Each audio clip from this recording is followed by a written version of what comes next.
എല്ലാ കൂട്ടുകാർക്കും പെൻറ്റഗൺ ഇൻസ്റ്റിറ്റ്യൂട്ടിൻ്റെ പുതിയൊരു വീഡിയോയിലേക്ക് സ്വാഗതം. നമ്മൾ ഇന്ന് ഡിസ്കസ് ചെയ്യുന്നത് ഇംഗ്ലീഷിലെ ഫസ്റ്റ് ചാപ്റ്ററായ adventures in a banyan tree എന്നൊരു ഷോർട്ട് സ്റ്റോറിയാണ്. ഇംഗ്ലീഷിൽ ഫസ്റ്റ് യൂണിറ്റാണ് ഗ്ലിംസസ് ഓഫ് ഗ്രീൻ. അതിൽ നിങ്ങൾക്ക് 2 ഷോർട്ട് സ്റ്റോറിയും ഉണ്ട്, ഒരു പോയവും ഉണ്ട്. അതിൽ തന്നെ നമുക്ക് adventures in a banyan tree എന്ന ഷോർട്ട് സ്റ്റോറിയാണ് നമ്മൾ ഫസ്റ്റ് നോക്കുന്നത്. ഇന്ത്യൻ ഇംഗ്ലീഷ് സാഹിത്യത്തിലെ ഒഴിച്ചുകൂടാനാവാത്ത ഒരു നാമമാണ് റസ്കിൻ ബോണ്ട്. ഇദ്ദേഹത്തിൻ്റെ adventures in a banyan tree എന്ന മനോഹരമായ കഥയാണ് നമ്മൾ പഠിക്കാൻ പോകുന്നത്. Ruskin bond, born on 19 May 1934, is an Indian author of British descent. അദ്ദേഹം ബ്രിട്ടീഷ് വംശപാരമ്പര്യമുള്ള ഒരു ഇന്ത്യൻ ഓതറായിരുന്നു, ഒരു എഴുത്തുകാരനായിരുന്നു. അദ്ദേഹം ജനിച്ചത് മെയ് മാസം 19 1934 his father was an officer at royal air force. Royal എയർഫോഴ്സിലെ ഒരു ഉദ്യോഗസ്ഥനായിരുന്നു അദ്ദേഹത്തിൻ്റെ അച്ഛൻ. He wrote his first novel the room on the roof at the age of 17. അദ്ദേഹത്തിൻ്റെ 17ാമത്തെ വയസ്സിലാണ് അദ്ദേഹത്തിൻ്റെ ആദ്യ ഫസ്റ്റ് നോവലായ the room on the roof എഴുതുന്നത്. അദ്ദേഹത്തിൻ്റെ ഫസ്റ്റ് നോവലിൻ്റെ പേരെന്താണ്? The room on the roof. It got John Llewellyn Rhys prize in 1957. അദ്ദേഹത്തിൻ്റെ ആദ്യ നോവലായ ദ റൂം ഓൺ ദ റൂഫിന് അദ്ദേഹത്തിന് ജോൺ ലിവ്ലിൻ റിസ് പ്രൈസ് കിട്ടി 1957. His first children's book was the Angry River in 1992. He received the Sahitya Akademi award for his short story collection Our Trees Still Grow in Dehra. അദ്ദേഹത്തിൻ്റെ short story കളക്ഷനായിരുന്ന, ചെറുകഥാ സമാഹാരമായിരുന്ന Our Trees Still Grow in Dehra എന്ന് പറയുന്ന ആ ഒരു ചെറുകഥാ സമാഹാരത്തിന് അദ്ദേഹത്തിന് സാഹിത്യ അക്കാദമി അവാർഡും ലഭിച്ചു. He was awarded the Padma Shri in 1999 for his contributions to children's literature. ബാലസാഹിത്യത്തിന്, ചിൽഡ്രൻസ് ലിറ്ററേച്ചർ, ബാല്യസാഹിത്യത്തിന് ആയിട്ടുള്ള അദ്ദേഹത്തിൻ്റെ കോൺട്രിബ്യൂഷൻസിന് വേണ്ടി, അദ്ദേഹത്തിൻ്റെ സംഭാവനകൾക്കായി അദ്ദേഹത്തെ പത്മശ്രീ കൊടുത്ത് 1999 അദ്ദേഹത്തിന് പത്മശ്രീ കൊടുത്ത് ആദരിക്കുകയും ഉണ്ടായി. He got the Lifetime Achievement Award in 2017. He now lives with his adopted family in Landour near Missouri. ഉത്തരാഖണ്ഡിലെ മസൂറി എന്ന് പറയുന്ന ഒരു ടൗണിൻ്റെ അടുത്ത് ലാൻഡോർ എന്ന് പറയുന്ന പ്രദേശത്ത് അദ്ദേഹം അദ്ദേഹത്തിൻ്റെ കുടുംബാംഗങ്ങളുമായി ഇപ്പോഴും ജീവിച്ചു വരുന്നു. റസ്കിൻ ബോണ്ടിൻ്റെ മിക്ക കഥകളിലും ഡെറാഡൂണിലെ ജീവിതവും അവിടുത്തെ കുട്ടിക്കാലവും നമുക്ക് കാണാം. അത്തരത്തിൽ ഡെറാഡൂണിലെ തന്നെ ബാല്യകാല സ്മരണകളിലൊന്നാണ് അദ്ദേഹം എഴുതിയ adventures in a banyan tree എന്ന ഷോർട്ട് സ്റ്റോറി. കുട്ടിക്കാലത്ത് റസ്കിൻ ബോണ്ടിൻ്റെ സ്ഥിരം താവളമായിരുന്നു ഈ ആൽമരം. ആ ആൽമരത്തിലുണ്ടായിരുന്ന പക്ഷി മൃഗാദികളെയാണ് അദ്ദേഹം ഈ കഥയിലെ പ്രധാന കഥാപാത്രങ്ങളായി അവതരിപ്പിച്ചിട്ടുള്ളത്. പ്രകൃതിയിലെ ഓരോ ജീവജാലങ്ങൾക്കും ജീവിക്കാനും വളരാനുമുള്ള അവകാശമുണ്ടെന്നും ഓരോ ജീവജാലങ്ങൾക്കും അവരുടേതായ സ്ഥിരം താവളങ്ങളുണ്ടെന്നും അതിലേക്ക് ആരും കൈകടത്താൻ പാടില്ലെന്നുമുള്ള ഒരു പ്രകൃതി നിയമത്തെ ഓർമ്മപ്പെടുത്തുന്നതാണ് ഈ കഥ. ഈ സ്റ്റോറി സ്റ്റാർട്ട് ചെയ്യുന്നതിന് മുന്നേ ചെറിയൊരു പാരഗ്രാഫ് ഉണ്ട്, അത് നമുക്ക് വായിച്ചു നോക്കാം. Nature is for all living beings. Men should live in harmony with nature. എന്താണ് നേച്ചർ എന്ന് പറഞ്ഞാൽ? എന്താ? പ്രകൃതി. പ്രകൃതി എല്ലാ ലിവിങ് ബീയിങ്സിനും ഉള്ളതാണ്, എല്ലാ ജീവജാലങ്ങൾക്കും ഉള്ളതാണ് പ്രകൃതി. പ്രകൃതി നമുക്ക് മനുഷ്യർക്ക് മാത്രമല്ല, എല്ലാ ലിവിങ് ബീയിങ്സിനും ഉള്ളതാണ്, എല്ലാ ജീവജാലങ്ങൾക്കും ഉള്ളതാണ്. Men should live in harmony with nature. മനുഷ്യൻ എപ്പോഴും എന്ത് ചെയ്യണം? ഹാർമണി വിത്ത് നേച്ചർ, പ്രകൃതിയോട്. ഹാർമണി എന്ന് പറഞ്ഞാൽ ഇണങ്ങി ജീവിക്കണം, പ്രകൃതിക്കനുസരിച്ച് പ്രകൃതിയോട് ഇണങ്ങി ജീവിക്കണം മനുഷ്യർ. Being one with nature is always mesmerising. അതായത് പ്രകൃതിയോട് ഇണങ്ങി ജീവിക്കുക എന്ന് പറയുന്നത് ഓൾവേസ് മെസ്മറൈസിങ്, ഓൾവേസ് എപ്പോഴും അതൊരു അട്രാക്റ്റീവായിട്ടുള്ള, ഒരു ആകർഷകമായിട്ടുള്ള ഒരു കാര്യമാണ്. Have you ever got a chance to spend your leisure time with nature? നിങ്ങൾക്ക് എപ്പോഴെങ്കിലും ഒരു ചാൻസ് കിട്ടിയിട്ടുണ്ടോ പ്രകൃതിയോടൊത്ത് ചെലവഴിക്കാൻ? നിങ്ങൾക്ക് എപ്പോഴെങ്കിലും ഒരു ചാൻസ് കിട്ടിയിട്ടുണ്ടോ? Let's read how A boy experienced and blended with the essence of nature. ഈ കഥയിലൂടെ നമ്മൾ വായിക്കുന്നത് ഒരു ആൺകുട്ടി അവൻ പ്രകൃതിയോട് ഇണങ്ങി ജീവിച്ചതും അവൻ്റെ എക്സ്പീരിയൻസസും എല്ലാമാണ് നമ്മൾ വായിക്കാൻ പോകുന്നത്. Adventures in a banyan tree, അതാണ് നമ്മുടെ ഷോർട്ട് സ്റ്റോറിയുടെ നെയിം. ഒരു ആൽമരത്തിലെ സാഹസികതകൾ. അതായത് ഈ കുട്ടി ആ ഒരു ആൽമരവുമായിട്ട് അവന് ആ ആൽമരത്തിൽ വരുന്ന അണ്ണാനും അങ്ങനെയുള്ള പക്ഷി മൃഗാദികളുമായിട്ട് ഈ കുട്ടിക്കുള്ള ചങ്ങാത്തവും അവൻ്റെ ഓർമ്മകളുമാണ് ഈ ഒരു ഷോർട്ട് സ്റ്റോറിയിലൂടെ നമ്മളോട് ഷെയർ ചെയ്യുന്നത്. ഫസ്റ്റ് പാരഗ്രാഫാണ് നമ്മൾ വായിക്കുന്നത്. Though the house and grounds of our home in India were grandfather's domain, the magnificent old banyan tree was mine, chiefly because grandfather at the age of 65 could no longer climb it. എന്താ പറയുന്നത്?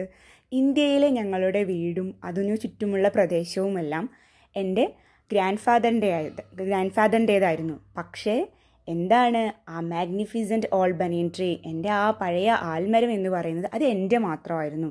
എന്തുകൊണ്ടാണ് എൻ്റെ മാത്രം എന്ന് പറയുന്നത്? എൻ്റെ പ്രായമായ എൻ്റെ ഗ്രാൻഡ്ഫാദറിന് 65 വയസ്സുള്ള എൻ്റെ ഗ്രാൻഡ്ഫാദറിന് അതിൽ കയറാനൊന്നും പറ്റില്ല. അതുകൊണ്ട് തന്നെ ആ ആൽമരം എൻ്റെ മാത്രമായിരുന്നു എന്നാണ് പറയുന്നത്. Though the house and grounds of our home in India were grandfather's domain. എന്താണ് though the house and grounds of our home? ഞങ്ങളുടെ വീടും അതിൻ്റെ ചുറ്റുമുള്ള ആ സ്ഥലവും, ഇന്ത്യയിലുള്ള ഞങ്ങളുടെ വീടും അതിന് ചുറ്റുമുള്ള സ്ഥലവും ഗ്രാൻഡ്ഫാദേഴ്സ് ഡൊമൈൻ, ഗ്രാൻഡ്ഫാദറിൻ്റെ അധീനതയിലായിരുന്നു, ഗ്രാൻഡ്ഫാദറിൻ്റേതായിരുന്നു. The magnificent old banyan tree, പക്ഷേ ബനിയൻ ട്രീ ആൽമരം അത് എൻ്റെ വാസ് മൈൻ, അത് എൻ്റെ മാത്രമായിരുന്നു. Chiefly because grandfather at the age of 65. എന്തുകൊണ്ടെന്നാൽ ഗ്രാൻഡ്ഫാദറിന് എത്ര വയസ്സാണ്? അറ്റ് ദ ഏജ് ഓഫ് 65, അദ്ദേഹത്തിന് 65 വയസ്സുണ്ട്. Could no longer climb it, അതിൽ കയറാനൊന്നും പറ്റില്ല. അതുകൊണ്ട് തന്നെ അതപ്പോൾ മുത്തശ്ശൻ എന്താണ്, അതൊന്നും പോയി നോക്കുകയൊന്നുമില്ല. അപ്പോൾ അത് എൻ്റെ മാത്രമായിരുന്നു. Grandmother used to tease him about this and would speak of a certain Countess of Desmond, an English woman who lived to the age of 117 and would have lived longer if she hadn't fallen while climbing an apple tree. അദ്ദേഹത്തെ മുത്തശ്ശനെ grand mother എപ്പോഴും കളിയാക്കിയിരുന്നു. എന്തു പറഞ്ഞിട്ടാണ് കളിയാക്കിയിരുന്നത്? അന്ന് അവിടെ ഒരു English woman ഉണ്ടായിരുന്നു, countess of ഡെസ്മോണ്ട് എന്നു പേരുള്ള ഒരു ഇംഗ്ലീഷ് വുമൺ ഉണ്ടായിരുന്നു. 117 വയസ്സ് വരെ ജീവിച്ചിരുന്ന അവർ എങ്ങനെയാണ് മരിച്ചത്? ഒരു ആപ്പിൾ ട്രീയിൽ, വയസ്സുകാലത്ത് ഒരു ആപ്പിൾ ട്രീയിൽ കയറിയിട്ട് വീണിട്ടാണ് മരിച്ചത്. അതുകൊണ്ട് നിങ്ങളതിൽ കയറാനൊന്നും പോകണ്ട, നിങ്ങൾ അവർ മരിച്ച പോലെ അതിൽ നിന്നെങ്ങാനും വീണ് മരിക്കേണ്ട എന്ന് പറഞ്ഞിട്ട് കളിയാക്കുമായിരുന്നു. Grandmother used to tease him എന്ന് പറഞ്ഞാൽ കളിയാക്കുക, അദ്ദേഹത്തെ കളിയാക്കിയിരുന്നു. And would speak of a certain Countess of Desmond, an English woman who lived to the age of 117. Countess of Desmond എന്ന് പറയുന്ന ഒരു English woman who lived to the age of 117, 117 വയസ്സ് വരെ ജീവിച്ചിരുന്ന ഒരു ഇംഗ്ലീഷ് വുമൺ ആയിരുന്നു Countess of Desmond. And would have lived longer, ഇനിയും ഒരുപാട് നാളും ജീവിക്കുമായിരുന്നു. എങ്ങനെയില്ലായിരുന്നെങ്കിൽ? If she hadn't fallen while climbing an apple tree, ആ ആപ്പിൾ ട്രീയിൽ കയറുമ്പോൾ വീണിട്ടില്ലായിരുന്നെങ്കിൽ ഇനിയും ഒരുപാട് കാലം ജീവിച്ചിരിക്കുമായിരുന്നു എന്ന് പറഞ്ഞ് കളിയാക്കുമായിരുന്നു മുത്തശ്ശനെ. The spreading branches of the banyan tree which curved to the ground and took root again forming a maze of arches gave me endless pleasure. എന്താ പറയുന്നത്? The spreading branches of the banyan tree, എന്താണ് ആൽമരത്തിൻ്റെ ഒരു പ്രത്യേകത? എന്താണ് spreading branches? ഇങ്ങനെ ഒരുപാട് branches ഉണ്ടാവും, ഇങ്ങനെ പരന്ന് കിടക്കുന്ന കുറേ ബ്രാഞ്ചസ്, കുറേ കൊമ്പുകൾ ഉണ്ടായിരിക്കും ബനിയൻ ട്രീക്ക് അല്ലേ. Which curved to the ground and took root again. ഇനി ആൽമരത്തിന് ഒരു പ്രത്യേകതയുണ്ട്, അതിൽ നിന്നും താഴോട്ട് ഗ്രൗണ്ടിലോട്ട് പിന്നെയും ഇങ്ങനെ ബ്രാഞ്ചസ് പോലെ വന്നിട്ട് അതെന്താണ് താഴോട്ട് വേര് പിടിച്ചിട്ടുണ്ടാവും അല്ലേ. ആൽമരം നിങ്ങളെല്ലാവരും കണ്ടിട്ടുണ്ടാവും. അതിൻ്റെ പ്രത്യേകത എന്താണ്? അതിൻ്റെ ബ്രാഞ്ചസിൽ നിന്ന് വീണ്ടും വേരുകൾ വന്ന് താഴോട്ട് വന്ന് ഭൂമിയിലേക്ക് ഇങ്ങനെ വേര് പിടിച്ചിട്ടുണ്ടാവും. Forming a maze of arches, എന്നിട്ട് താഴോട്ട് ഈ വേരുകൾ വന്നിട്ട്, മെയ്സ് എന്ന് പറഞ്ഞാൽ കൺഫ്യൂസിങ് ആവുന്ന, അതായത് ഇങ്ങനെ പലതരത്തിൽ വളഞ്ഞ് പൊളഞ്ഞ് ഇങ്ങനെ ആർച്ചസ് പോലെ ഇങ്ങനെ ഫോം ചെയ്തിട്ടുണ്ട്. ഈ വേരുകൾ ഇങ്ങനെ കർവ് ഷേപ്പിൽ ഇങ്ങനെ മെയ്സ് ഓഫ് ആർച്ചസ് ഫോം ചെയ്തിട്ടുണ്ടാവും. ഇങ്ങനെ ഒരുപാട് ആർച്ചസ് പോലെ ഫോം ചെയ്തിട്ടുണ്ടാവും. ഇതെന്താണ്? ഗേവ് മീ, എനിക്ക് നൽകി, എൻഡ്ലെസ് പ്ലഷർ, അതിരില്ലാത്ത സന്തോഷം നൽകുമായിരുന്നു ഇങ്ങനെ കാണുമ്പോൾ. അത്രയും മനോഹരമായിരുന്നു ആ ബനിയൻ ട്രീ എന്നാണ് ആ കുട്ടി പറയുന്നത്. The tree was older than the house, older than grandfather, as oldest town of Dehra, nestling in a valley at the foot of the Himalayas. കുട്ടി വളരെ അതിശയോക്തിയോട് കൂടിയിട്ടാണ് പറയുന്നത്. അതായത് the tree was older than the house, ആ ആൽമരം ഞങ്ങളുടെ വീടിനേക്കാളും പഴക്കമുള്ളതായിരുന്നു. ഓൾഡർ ദാൻ ഗ്രാൻഡ് ഫാദർ, ഞങ്ങളുടെ ഗ്രാൻഡ് ഫാദറിനേക്കാളും ഓൾഡർ ആയിരുന്നു, പ്രായമേറിയതായിരുന്നു. As old as the town of Dehra. ഞങ്ങൾ ജീവിക്കുന്ന ഡെറാഡൂൺ എന്ന ടൗണിൻ്റെ അത്രത്തോളം പഴക്കമുണ്ടായിരുന്നു. Nestling in a valley at the foot of the Himalayas. Himalayan മലനിരകളുടെ താഴ്വാരത്തിലുള്ള ഡെറാഡൂൺ എന്ന ഞങ്ങളുടെ ടൗണിനേക്കാളും പഴക്കമേറിയതായിരുന്നു ഈ ആൽമരം എന്ന് പറയുകയാണ്. അങ്ങനെയാണ് ഈ ഫസ്റ്റ് പാരഗ്രാഫിൽ പറയുന്നത്. അപ്പോൾ ഫസ്റ്റ് പാരഗ്രാഫിൽ ആ കുട്ടി എന്തൊക്കെയാണ് പറയുന്നത്? ഞങ്ങളുടെ വീടും ഞങ്ങളുടെ പ്രദേശമൊക്കെ ഞങ്ങളുടെ ഗ്രാൻഡ് ഫാദറിൻ്റേതായിരുന്നു. പക്ഷേ അവിടെ ഉണ്ടായിരുന്ന ആൽമരം അത് എൻ്റെ മാത്രമായിരുന്നു. പിന്നെ ഞങ്ങളുടെ ഗ്രാൻഡ് മദർ എപ്പോഴും ഗ്രാൻഡ് ഫാദറിനെ പറഞ്ഞ് കളിയാക്കുമായിരുന്നു, നിങ്ങൾ ആ മരത്തിലൊന്നും കയറാൻ പോവണ്ട. പണ്ട് ജീവിച്ചിരുന്ന കൗണ്ടസ് ഓഫ് ഡെസ്മോണ്ട് എന്ന് പറയുന്ന ഇംഗ്ലീഷ് വുമൺ ഈ മരത്തിൽ കയറാൻ നോക്കിയപ്പോഴാണ്, അല്ല ഈ മരത്തിലല്ല, ഒരു ആപ്പിൾ മരത്തിൽ കയറാൻ നോക്കിയപ്പോഴാണ് അന്ന് അവർ അതിൽ നിന്നും വീണ് മരിച്ചത്. അതേപോലെ നിങ്ങൾ ഈ ബനിയൻ ട്രീയിൽ കയറാനൊന്നും നോക്കണ്ട എന്ന് പറഞ്ഞ് കളിയാക്കുമായിരുന്നു. പിന്നെ എന്താ പറയുന്നത്? ഈ ആൽമരത്തിനെ പറ്റിയിട്ടാണ് പറയുന്നത്. ഒരുപാട് ബ്രാഞ്ചസ് ഒക്കെ ഉള്ള ബനിയൻ ട്രീ, അതിൽ നിന്നും വേരുകൾ താഴോട്ട് ഇറങ്ങി ഗ്രൗണ്ടിൽ കയറി ആ ഗ്രൗണ്ടിലേക്ക് വേരുകൾ ആഴ്ന്നിറങ്ങിയിട്ടുണ്ടായിരുന്നു. ഒരുപാട് മെയ്സ് ഓഫ് ആർച്ചസ്, വളരെ എന്താ പറയുക, ഡിഫിക്കൽട്ടായിട്ടുള്ള കാണാൻ വളരെ ഭംഗിയുള്ള ആർച്ചസ് ഒക്കെ ഫോം ചെയ്തിട്ടുണ്ടായിരുന്നു. അതെന്താണ്? അതെനിക്ക് എൻഡ്ലെസ് പ്ലഷർ, അതായത് അതിരില്ലാത്ത സന്തോഷം നൽകുമായിരുന്നു. പിന്നെ ഈ ആൽമരം എന്ന് പറയുന്നത് ഞങ്ങളുടെ വീടിനേക്കാളും ഞങ്ങളുടെ ഗ്രാൻഡ് ഫാദറിനേക്കാളും പഴക്കമേറിയതായിരുന്നു. ഇത് ഞങ്ങൾ താമസിക്കുന്ന ഡെറാഡൂൺ എന്ന് പറയുന്ന ടൗണിൻ്റെ അത്രത്തോളം പഴക്കമുണ്ടായിരുന്നു ഈ ആൽമരം എന്ന് പറഞ്ഞിട്ടാണ് ഈ പാരഗ്രാഫ് അവസാനിക്കുന്നത്. My first friend and familiar was a small grey squirrel. ഇനി ആൽമരത്തിലുണ്ടായിരുന്ന ഒരു സ്ക്വിറൽ, ഒരു സ്മോൾ ഗ്രേ സ്ക്വിറൽ, വളരെ ചെറിയ ഗ്രേ നിറത്തിലുള്ള ഒരു സ്ക്വിറൽ, ഒരു അണ്ണാനായിരുന്നു എൻ്റെ ഫസ്റ്റ് ഫ്രണ്ട് എന്ന് പറയുന്നതും എൻ്റെ പരിചയക്കാരൻ എന്ന് പറയുന്നതും ഒരു സ്മോൾ ഗ്രേ സ്ക്വിറൽ ആയിരുന്നു. ഒരു ചെറിയ ഗ്രേ നിറത്തിലുള്ള ഒരു അണ്ണാനായിരുന്നു. ഇനി അവൻ്റെ പ്രത്യേകതകളാണ് പറയുന്നത്. Arching his back and sniffing into the air. ആ സ്ക്വിറലിൻ്റെ, ആ അണ്ണാൻ്റെ ബാക്ക് എന്ന് പറയുന്നത് ഇങ്ങനെ ആർച്ച് പോലെ ഇങ്ങനെ വളഞ്ഞിട്ടാണ്. ആൻഡ് അത് നമ്മൾ ശ്രദ്ധിച്ചിട്ടില്ലേ, ആ ഒരു ബാക്ക് എന്ന് പറയുന്നത് അവരുടെയൊക്കെ വളഞ്ഞ പോലെയാണ്, ഒരു ആർച്ച് പോലെയാണ്. And sniffing into the air, എപ്പോഴും ഇങ്ങനെ എയറിലോട്ട് ഇങ്ങനെ എന്ത് ചെയ്യും, സ്മെൽ ചെയ്തുകൊണ്ടിരിക്കും അല്ലേ. സ്ക്വിറൽ എപ്പോഴും ഇങ്ങനെ പുറത്തോട്ട് ഇങ്ങനെ എപ്പോഴും എന്താണ് സ്നിഫ് ചെയ്യുക എന്ന് പറഞ്ഞാൽ സ്മെൽ ചെയ്തുകൊണ്ടിരിക്കും. He seemed at first to resent my invasion of his privacy. എന്താണ്? He seemed at first to resent my invasion. Resent എന്ന് പറഞ്ഞാൽ എതിർപ്പുണ്ടായിരുന്നു. മൈ ഇൻവേഷൻ, എൻ്റെ ആ ഒരു എന്താ പറയുക, അങ്ങോട്ടുള്ള ഒരു പ്രവേശനം, അങ്ങോട്ടുള്ള ഒരു കടന്നുകയറ്റം, അവൻ്റെ പ്രൈവസിയിലോട്ടുള്ള കടന്നുകയറ്റം. ഇൻവേഷൻ എന്ന് പറഞ്ഞു കഴിഞ്ഞാൽ കടന്നുകയറ്റം. അവൻ്റെ പ്രൈവസിയിലോട്ടുള്ള മൈ ഇൻവേഷൻ, എൻ്റെ കടന്നുകയറ്റം. ഫസ്റ്റ് ടു റീസൺ, അവൻ ആദ്യം എന്തായിരുന്നു? റിസെൻ്റ് ആയിരുന്നു, എതിർപ്പായിരുന്നു. കാരണം ഞാനൊരു ഫ്രണ്ടാണോ അല്ലെങ്കിൽ അവനെന്തെങ്കിലും ബുദ്ധിമുട്ടുണ്ടാക്കുമെന്ന് അവൻ അറിയില്ലല്ലോ. അതുകൊണ്ട് തന്നെ ആ ആൽമരത്തേക്കുള്ള എൻ്റെ ഒരു ഇൻവേഷൻ, എൻ്റെ ഒരു കടന്നുകയറ്റം അവന് എതിർപ്പായിരുന്നു. But when he found that I did not arm myself with a catapult or air gun, he became friendlier.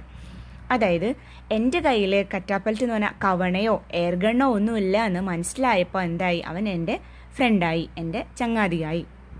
But when he found that, എപ്പോഴാണ് അവൻ കണ്ടത്? I did not arm myself, എൻ്റെ കൈവശമില്ല എന്ന്. എന്ത്? വിത്ത് എ കാറ്റപ്പൽറ്റ്, ഒരു കവണയോ or air ഗണ്ണോ എൻ്റെ കൈവശമില്ല എന്ന് അവൻ തിരിച്ചറിഞ്ഞപ്പോൾ ഹി ബിക്കെയിം ഫ്രണ്ട്ലിയർ, അവൻ എൻ്റെ സുഹൃത്തായി. And when I started leaving him pieces of cake and biscuit, he grew bolder and finally became familiar enough to take food from my hands. അതായത് ഞാൻ അവന് കേക്കും ബിസ്ക്കറ്റും ഒക്കെ ഇട്ട് കൊടുത്തപ്പോൾ അവൻ ഒന്നും കൂടെ എന്നോട് എന്തായി? ഫെമിലിയറായി. പിന്നെ അവൻ എൻ്റെ കൈകളിൽ നിന്ന് വന്നിട്ട് ഫുഡ് എടുക്കാനൊക്കെ തുടങ്ങി. അത്രയും അവന് പരിചയമായി. എൻ്റെ കൈകളിൽ വന്നിട്ട് അവന് ഫുഡ് എടുക്കാനുള്ള അത്രയും പിന്നെ അവന് പരിചയമായി. And helping himself to whatever he could find. എന്താണ്? പിന്നെ അവന് ധൈര്യമായി. അവൻ എന്താണോ വേണ്ടത് അത് എൻ്റെ പോക്കറ്റിൽ ഇറങ്ങി വന്ന് എടുക്കാനുള്ള അത്രയും അവന് ധൈര്യമായി. ഡെൽവിങ് എന്ന് ഉദ്ദേശിക്കുന്നത് ആ പോക്കറ്റിലേക്ക് ഇറങ്ങി ചെന്നിട്ട്, ഡെൽവിങ് എന്ന് പറഞ്ഞാൽ ഇറങ്ങിപ്പോയിട്ട് എന്താണോ അവന് വേണ്ടത് അത് എടുക്കാനുള്ള അത്രയും ധൈര്യമായി. അത്രയും ഞങ്ങൾ തമ്മിൽ ചങ്ങാത്തത്തിലായി എന്നാണ് പറയുന്നത്. He was a very young squirrel and his friends and relatives probably thought him headstrong and foolish for trusting a human. അതായത് he was a very young squirrel, അതെന്ന് പറയുന്നത് ഒരു വളരെ ചെറിയൊരു സ്ക്വിറലായിരുന്നു, ഒരു എണ്ണാനായിരുന്നു. അതുകൊണ്ട് തന്നെ ഹിസ് ഫ്രണ്ട്സ് ആൻഡ് റിലേറ്റീവ്സ്, അവൻ്റെ ഫ്രണ്ട്സും റിലേറ്റീവ്സും പ്രോബബ്ലി തോട്ട് ഹിം, അവനെപ്പറ്റി എന്ത് വിചാരിച്ചിട്ടുണ്ടായിരിക്കും? അവനൊരു head strong and foolish. Head strong എന്ന് പറഞ്ഞാൽ അവനൊരു ധൈര്യവാനും അതേപോലെ തന്നെ ഒരു ഫൂളിഷ്, ഒരു വിഡ്ഢിയുമായിരിക്കും. എന്തുകൊണ്ടാണ് അങ്ങനെ പറയുന്നത്? ഫോർ ട്രസ്റ്റിംഗ് എ ഹ്യൂമൻ, ഒരു മനുഷ്യനെ വിശ്വസിക്കാൻ, ഒരു ട്രസ്റ്റ് ചെയ്യാൻ കാണിച്ചത് എന്താണ്? ഒരു വിഡ്ഢിത്തരമാണ്. അവന് അത്രയും ധൈര്യമുണ്ട്, ഒപ്പം അവനൊരു വിഡ്ഢിത്തരമാണ് ചെയ്യുന്നതെന്നും അവൻ്റെ ഫ്രണ്ട്സും റിലേറ്റീവ്സും കരുതിയിട്ടുണ്ടാവുമെന്ന് ആ കുട്ടി കരുതുകയാണ്. In the spring, when the banyan tree was full of small red figs, birds of all kinds would flock into its branches. The red-bottomed bulbul, cheerful and greedy, gossiping rosy pastors, and parrots and crows squabbling with each other. എന്താ പറയുന്നത്? In the spring, വസന്തകാലത്ത്, when the banyan tree was full of small red figs, എപ്പോഴാണോ ആൽമരത്തിൽ full of small red figs, അതായത് ചെറിയ ചുവന്ന പഴങ്ങൾ ഉണ്ടാകുന്നത്, ആ സമയത്ത് ബേഡ്സ് ഓഫ് ഓൾ കൈൻഡ്സ്, എല്ലാ തരത്തിലുള്ള പക്ഷികളും would flock into its branches, അതിൻ്റെ ബ്രാഞ്ചസിലോട്ട്, അതിൻ്റെ കൊമ്പുകളിലേക്ക് വുഡ് ഫ്ലോക്ക്, കൂട്ടത്തോടെ പറന്നു വരുമായിരുന്നു. ദ റെഡ് ബോട്ടംഡ് ബുൾബുൾ, എങ്ങനെയുള്ള പക്ഷികളാണ് red bottomed bulbul? Cheerful and greedy, അതായത് റെഡ് ബോട്ടംഡ് ബുൾബുൾ, അതേപോലെ തന്നെ gossiping rosy pastors, parrots, crows, അങ്ങനെയുള്ള എല്ലാ തരം പക്ഷികളും അതിൻ്റെ ബ്രാഞ്ചസിലോട്ട് കൂട്ടത്തോടെ പറന്നു വരുമായിരുന്നു. എന്നിട്ട് എന്താണ്? അത് സ്ക്വാബ്ലിംഗ് വിത്ത് ഈച്ച് അതർ, അത് അങ്ങോട്ടും ഇങ്ങോട്ടും കലപില സൗണ്ട് ഉണ്ടാക്കുന്നതിനെയാണ് സ്ക്വാബ്ലിംഗ് എന്ന് പറയുന്നത്. ഈ പിക്ചറിൽ കാണിച്ചതാണ് റോസി പാസ്റ്റേഴ്സ് എന്ന് പറയുന്ന ബേർഡ്. ഇതാണ് റെഡ് ബോട്ടംഡ് ബുൾബുൾ എന്ന് പറയുന്നത്. അപ്പോൾ ഈ റെഡ് ബോട്ടംഡ് ബുൾബുളും അതുപോലെ എന്താണ് ഈ റോസി പാസ്റ്റേഴ്സും അവരുടെ ഒരു ചീർഫുൾ ആൻഡ് ഗ്രീഡി എന്നൊക്കെ പറയുന്നത് എന്താണ്? അവരുടെ ആ ഒരു സന്തോഷപ്രകടനം വന്നിട്ട് കാണിക്കുന്നതാണ് ഈ മരത്തിൽ വന്നിട്ട്. അതുപോലെ ഗോസിപ്പിംഗ് റോസി പാസ്റ്റേഴ്സ്, പിന്നെ എന്താണ് പാരറ്റ്സ് വരും, ക്രോസ് വരും, ഇവരൊക്കെ എന്താണ്? സ്ക്വാബ്ലിംഗ് വിത്ത് ഈച്ച് അതർ, അവർ പരസ്പരം ഇങ്ങനെ കലപില സൗണ്ട് ഉണ്ടാക്കിക്കൊണ്ടിരിക്കും. Squabbling with each other all the time, എല്ലാ സമയവും ഇങ്ങനെ ശബ്ദമുണ്ടാക്കിക്കൊണ്ടിരിക്കും. During the fig season the banyan tree was the noisiest place on the road.